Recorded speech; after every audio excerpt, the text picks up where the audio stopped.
Yeah. So my childhood passion was sculpting. I used to make toys and things like that with clay. But after retirement, I wanted to go back. I mean, what to do with myself? I mean, after work, I mean, I can't sit at home. So I thought I'll go back to sculpture. And then what subject? It has to be something new. It has to be something that I can enlighten the world with my work.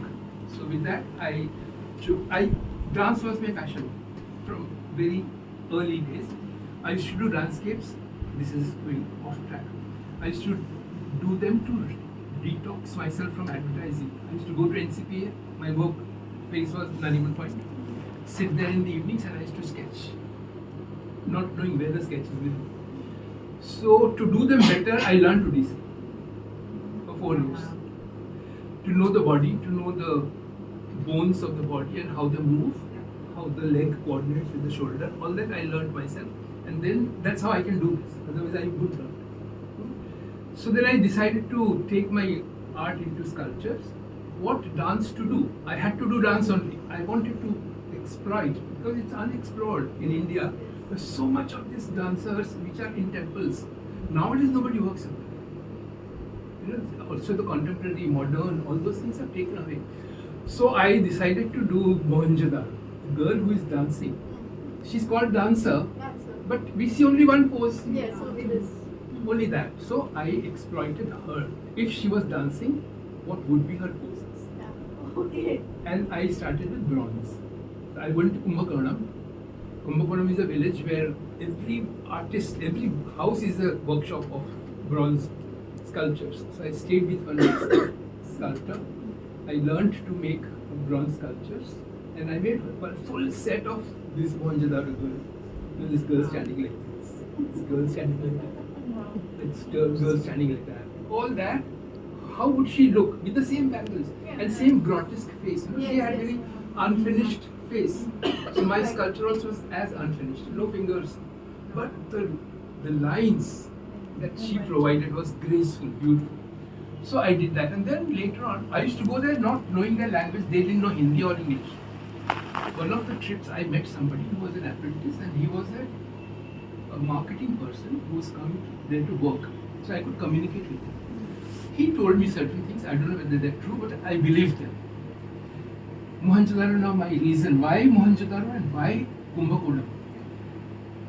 Why bronze? They said Mohenjo-daro was the beginning of all civilizations.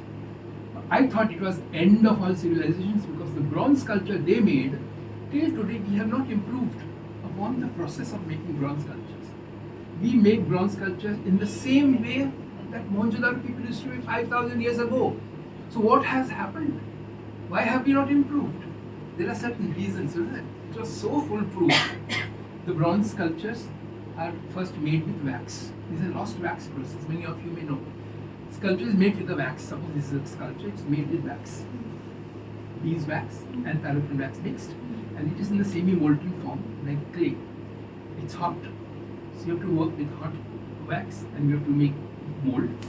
And you have to keep dipping into the cold water, which is in a bucket next to it. It becomes hard. And if you have to correct it, there is a fire there. You have to just hold it with the fire, it becomes soft and you have to correct it. So with the fire and the water and the wax, it was such an experience, and the finger is experiencing something new, not just clay. So in that process, what happens, you make the sculpture with wax, then coat it with clay. Just coat it with clay. It's like, it becomes like a football. With 3 inches thick clay around it. Okay. And this will have 2 outlets. At the bottom, there will be 2 tubes provided. And which is sealed inside the football. When it dries, you heat it. So the entire wax melts out of those 2 tubes. So it becomes hollow inside now. You upside down it and pour the metal through one of the tubes. So that from the second tube, the trapped air comes out. This much science we all know. Can you imagine this was developed by Mohenjo-daros? Until today, we follow the same process. So I call this as the evolution of art. And why Kumbakonam? The wax that is coated with the clay has to be so tough that it should be able to withstand 1400 degrees temperature, because the molten metal will be 1400 degrees. 5 metals. 1400 degrees, no clay, no plaster of Paris, nothing can withstand. Only that on the turn of Kaveri, it settles, sediments one kind of clay that withstand this temperature. And which is similar to Mohenjo-daro. Sand. So it gives me goosebumps. Just to think about it. So all the South Indian statues that are worshipped in temples that you see, all Natarajas, all those Deepalakshmis, everything is done in Swamimalai only.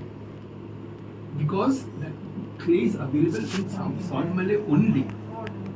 All the things you see in curio shops, they're all made in Swamimalai.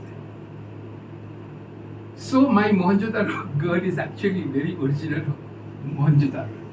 She has the Mohenjo-daro flesh and bones. She has not the process which is complete Mohenjo-daro. So I have extended that. I have done about 18-20 statues of that girl. And then I extended that into clay and ceramic also. Where are they? Where are those statues that you made right now? They're in my studio there in Alibag. Some of them are sold, some of them are there. Some were stolen. 4 of the statues were stolen. Oh gosh. And they were very small. See, the original is 4 inches, which is in the museum. It's only 4 inches. Yeah. Because it was only 4 inches, the unfinished features of that girl are grotesque. She looks like an African. Yes, I mean, yes. that small size, you can't do anything better. So I also did not make them big, because the moment